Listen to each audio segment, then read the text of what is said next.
दोस्तों, मैं सुनील गोदारा स्वागत करता हूं आपका एक बार फिर से कृषि विज्ञान क्लासेज यूट्यूब चैनल पर।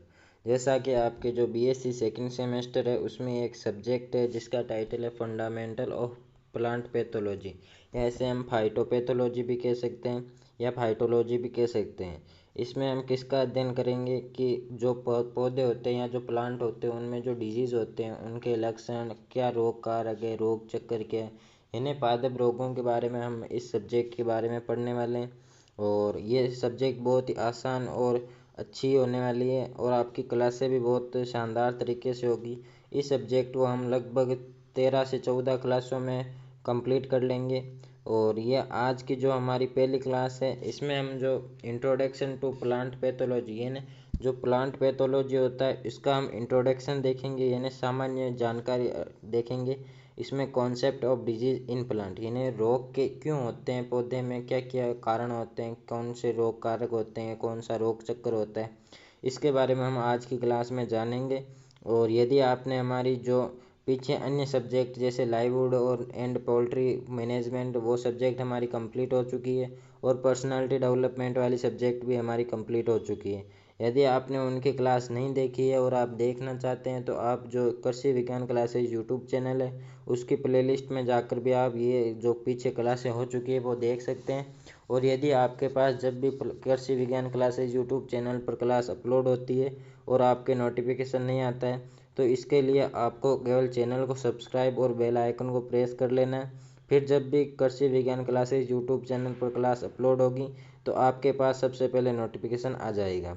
चलिए तो आज की क्लास शुरू करते हैं। आज हमारी जो फंडामेंटल ऑफ प्लांट पैथोलॉजी है उसमें 1 नंबर पहली क्लास होने वाली है और इसमें हम सामान्य जानकारी देखेंगे, यानी इंट्रोडक्शन टू प्लांट पैथोलॉजी में यानी पैथोलॉजी का हम या फाइटोलॉजी का हम इंट्रोडक्शन देखते हैं। और concept of disease in plant यानी हम कॉन्सेप्ट जानेंगे कि रोग होते क्यों हैं, जिसमें सबसे पहले हम जानेंगे पौधों का रोग क्या है, यानी पौधों में रोग होता ही क्या है। कि पौधों का रोग एक असामान्य स्थिति है जो पौधों की दिखावट या कार्य को प्रभावित करते हैं।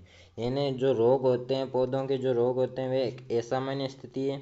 इससे क्या होता है कि जो पौधों की जो दिखावट होती है, इन्हें पत्तियां सूख जाती है जिससे जो पौधे या अन्य कोई पत्तियां मुरझा जाती है। इससे क्या होता है कि जो पौधे की दिखावट है वह प्रभावित होती है। और कार्य का क्या मतलब है, जैसे कोई पौधा है उसका उत्पादन कम हो जाएगा, जैसे वह फल फ्रूट या सब्जियों वाला पौधा है तो उसका उत्पादन कम हो जाएगा, वह प्रकाश संश्लेषण या उपापचय क्रियाओं में कमी हो जाएगी। ये सब कार्यों में भी प्रभावित होता है। ये चोट एक विपरीत तुरंत नहीं होता है, ये समय के साथ विकसित होता है और पौधों में शारीरिक परिवर्तन करता है। यानी जो ये रोग होते हैं ये तुरंत विपरीत नहीं होते हैं, ये समय के साथ विकसित होते हैं। इसका प्रभाव क्या क्या होता है कि पौधों का रोग उपज और उत्पाद की गुणवत्ता को घटित कर सकता है। इन्हें जो रोग होते हैं उनका पौधों पर या पौधों पर क्या प्रभाव पड़ता है कि एक तो पौधों से जितना भी हम पौधे क्यों लगाते हैं, जैसे हमने फल फ्रूट का पौधा लगाया तो उसका मेन पर्पज़ हमारा ये था कि उससे जो फल है वह उत्पादन के रूप में हम प्राप्त कर सकें। यदि उसमें रोग लग जाएगा तो उसका जो उत्पादन है वह भी कम हो जाएगा। और यदि रोग ग्रसित पौधे से हम उत्पादन लेते हैं या फल लेते हैं तो उनकी जो गुणवत्ता होती है वह अच्छी नहीं होती है, इसलिए उनका जो बाज़ार में जो मूल्य होता है वो भी अच्छा नहीं मिलता है हमें। और अब हम पढ़ेंगे जो लक्षण और संकेत, यानी जो रोग होते हैं उनके क्या क्या सिम्टम्स होते हैं या क्या क्या संकेत होते हैं। सबसे पहले हम जानेंगे कि जो लक्षण है ये पौधों की प्रतिक्रिया को दर्शाते हैं, यानी पौधा क्या प्रतिक्रिया दे रहा है या पौधे में क्या किसकी कमी हो गई है या किसकी अधिकता हो गई है। इसके लक्षण, पौधे के लक्षण देखकर हम इस चीज़ का पता लगा सकते हैं। जैसे रंग के बारे में जानेंगे कि जो क्लोरोसिस होता है उसके कारण जो पत्तियों का पीला रंग होता है। और जो आकार होता है, जैसे फल या पत्तियों का विकृत होना, ये भी एक किसी रोग का ही कारण है। लक्षण है कार्य, जैसे मुरझाना या विकास में रुकावट हो जाना, तब हम जानते हैं कि ऐसे सोच सकते हैं या कहते हैं कि इस पौधे को ये रोग हो गया है। उन रोगों के बारे में भी हम एक एक करके आगे विस्तार से चर्चा करेंगे। भाई कौन से रोग का क्या लक्षण होते हैं, क्या इसके उपचार होते हैं, कैसे हमें इसको पहले से ही नियंत्रण कर सकते हैं, ये सब हम आगे विस्तार से पढ़ने वाले हैं। और इसके संकेत, ये रोगजनक का ये सीधे प्रमाण है, जैसे फंगस का फलन शरीर, जैसे स्पोर्स, बैक्टीरिया का रिसाव पौधों से, और निमेटोड शिष्ट जड़ों में पाए जाते हैं। जो निमेटोड होते हैं, जो निमेटोड शिष्ट होते हैं, वे पौधों की जड़ों में पाए जाते हैं। और फंगस का फलन शरीर होता है, जैसे स्पोर्स। और अब हम जानेंगे कि पौधे में जो रोग होते हैं वो क्यों होते हैं। यानी जो पहले हमने पढ़ा कि जो रोग है वह है क्या, और दूसरा हमने पढ़ा कि रोग का प्रभाव क्या होता है। और अब हम पढ़ेंगे कि रोग होते ही क्यों हैं, यानी पौधे में रोग क्यों होते हैं, रोग नहीं भी तो हो सकते हैं, ये होते क्यों हैं। संक्रामक रोग जीवित जैविकों जैसे जिन्हें रोगजनक कहते हैं के कारण होते हैं। यानी जो रोग होते हैं वे रोगजनक के कारण होते हैं, जो पौधों पर आक्रमण करते हैं और उनसे पोषण प्राप्त करते हैं। यानी जो रोगजनक होते हैं वे पौधों से पोषण के लिए पौधों पर आक्रमण करते हैं और इससे पौधों में रोग हो जाते हैं। जो रोगजनक होते हैं उनमें क्या क्या शामिल होते हैं या कौन कौन से रोगजनक होते हैं, उसमें पहले आता है फंगस, बैक्टीरिया, वायरस और निमेटोड। ये चार होते हैं जो अपने पोषण प्राप्त करने के लिए पौधों पर आक्रमण करते हैं और उनसे जो पोषण प्राप्त करते हैं, जिससे क्या होता है कि पौधों में न्यूट्रिएंट्स की कमी हो जाती है या किसी भी प्रकार से कहें कि उनमें रोग ग्रसित हो जाते हैं पौधे जिसे संक्रमित किया जाता है उसे होस्ट कहा जाता है और ये रोगजनक के लिए खाद्य स्रोत के रूप में कार्य करता है। इन्हें जिस पौधे को संक्रमित किया जाता है उसे होस्ट कहा जाता है और ये रोगजनक के लिए खाद्य स्रोत, यानी जो रोगजनक होता है वह पौधे से अपना जो भोजन प्राप्त करता है, इसलिए वह उसका जो पौधा होता है वह रोगजनक का खाद्य स्रोत होता है। अब हम पढ़ेंगे जो रोग होते क्यों, उसके बारे में हमने जाना कि रोगजनक के कारण होते हैं। अब हम पढ़ेंगे रोगजनकों के प्रकार, यानी रोगजनकों के बारे में पढ़ने वाले हैं, जिसमें सबसे पहले आता है फंगस। अधिकांश फंगस तो लाभकारी होते हैं, लेकिन कुछ पौधों के रोग के कारण भी बनते हैं। यानी ज़्यादातर फंगस जो होते हैं वे लाभकारी होते हैं, लेकिन कुछ से अपवाद या हम कह सकते हैं या कुछ पौधों के रोग के कारण भी जो फंगस होते हैं वे बन सकते हैं।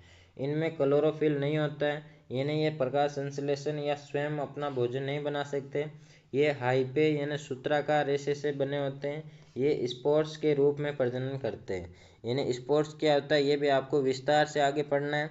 और जो बैक्टीरिया है, बैक्टीरिया अत्यंत छोटे जीव होते हैं जो पौधों के ऊतकों पर आक्रमण कर रोग उत्पन्न करते हैं। यानी जो बैक्टीरिया होते हैं वे एक तो अत्यंत छोटे आकार के होते हैं और जो पौधे होते हैं उनके ऊतकों पर आक्रमण करके उनमें पौधों को रोग ग्रसित करते हैं और ये जल्दी प्रजनन करते हैं और वर्षा, हवा या कीटों द्वारा फैल सकते हैं। यानी जो बैक्टीरिया होते हैं वे वर्षा या हवा के माध्यम से एक दूसरे में फैलते हैं। यानी जैसे हमने लाइववुड में भी पढ़ा था कि डिजीज कौन कौन से होते हैं, कौन से वायरस जनित होते हैं, उसी प्रकार जो जब हमने लाइववुड यानी पशु और मुर्गियों में पढ़ा, उसी प्रकार हम अब पढ़ेंगे प्लांट में डिजीज। और वायरस है ये बहुत छोटे होते हैं और आमतौर पर कीटों जैसे एफिड्स द्वारा प्रसारित होते हैं। वायरस जीवित कोशिकाओं के अंदर रहकर जीवित रहते हैं और अपनी प्रजनन प्रक्रिया करते हैं। यानी जो वायरस होते हैं वे जो पौधे के अंदर जो जीवित कोशिकाएं होती है उनके अंदर रहते हैं और अपनी प्रजनन की प्रक्रिया को संपन्न करते हैं। अगला है निमेटोड। निमेटोड गोल सूत्राकार कीड़ों जो पौधों की जड़ों पर परजीवी होते हैं। यानी जो निमेटोड होते हैं वे गोल होते हैं और सूत्राकार कीड़े होते हैं जो पौधे की जड़ों में रहते हैं और परजीवी के रूप में यानी पौधे की जड़ों से अपना भोजन प्राप्त करते हैं। और इनके पास एक स्टाइलेट यानी सूक्ष्म सुई जैसी संरचना होती है जिससे ये पौधे की कोशिकाओं को चूसते हैं। यानी जो स्टेलाइट जो निमेटोड होते हैं उसमें एक सूक्ष्म सुई जैसी संरचना होती है, उसे हम स्टाइलेट कहते हैं। और इसी की सहायता से जो पौधे की जो जड़ों में जो कोशिकाएं होती हैं उससे जो पोषक तत्व होते हैं वह चूसते हैं। अब हम पढ़ेंगे कि जो रोग है उसमें पर्यावरण की क्या भूमिका है, यानी रोल ऑफ द इन्वायरमेंट। पर्यावरणीय तत्व जैसे तापमान, नमी और आर्द्रता रोग के विकास के लिए महत्वपूर्ण होते हैं। यानी जो तापमान है जैसे एक नियत तापमान होता है जिस पर ज़्यादातर जो जो रोगजनक होते हैं जैसे फंगस, बैक्टीरिया, वायरस वो जीवित रहते हैं। यदि तापमान लगातार तेज है, यानी तापमान यदि 40 से ऊपर है, 40-45 डिग्री सेंटीग्रेड, तो उसमें क्या होगा कि वह जो वायरस या जो रोगजनक है वह नष्ट हो जाएंगे। यदि ज़्यादा कम भी है तो भी उससे नष्ट हो सकते हैं। ये रोगजनक बहुत अधिक हैं, लेकिन अगर पर्यावरण अनुकूल नहीं है तो रोग नहीं विकसित होगा। यानी यदि वायरस जो रोगजनक होते हैं उनके अनुकूल पर्यावरण नहीं है तो वो अपना जो प्रभाव है वह पौधों पर नहीं कर सकते हैं या पौधों को रोग ग्रसित नहीं कर सकते। इसमें क्या है, हमने सीखा कि जो पर्यावरण होता है उसमें जो तापमान, नमी और आर्द्रता होती है वह भी रोग जो पौधे होते हैं उनको रोग ग्रसित होने से बचा सकती है।